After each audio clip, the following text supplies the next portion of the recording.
আসসালামু আলাইকুম সবাইকে, কেমন আছেন সবাই? আশা করি সকলে ভালো আছেন। আজকে রান্না করব হচ্ছে গরুর মাংস। জিন্দাবাদ জিন্দাবাদ, গয়ু গয়ু গয়ু। তো গয়ুর মাংস রান্না করার জন্য চিকন দাইনা পাতিলের মধ্যে মশলাপাতি সব দিয়ে নিলাম, পেঁয়াজ বেরেস্তা করে নিব। তারপরে হচ্ছে গরম মশলা দিয়ে দিলাম, এরপরে হচ্ছে লবণ দিলাম, হচ্ছে মরিচ বেশি প্রেফার করি তাই হচ্ছে মরিচের গুঁড়াটা একটু বেশি নিলাম। তারপরে দিলাম হচ্ছে হলুদের গুঁড়া। এরপরে আমি একটা সিক্রেট মশলা বানিয়ে নিয়েছিলাম আদা রসুন বাটা, পেঁয়াজ বাটার সাথে।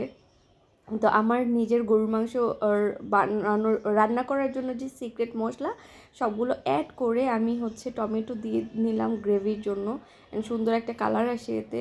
তারপর দিয়ে দিলাম গরুর মাংস, গরুর দুধ, গরুর ডিম, গরুর শিং, গরুর লেঞ্জুর, গরুর জিব্বা, সব পছন্দ আমার সেই ছোট্ট বাবুটার মতো।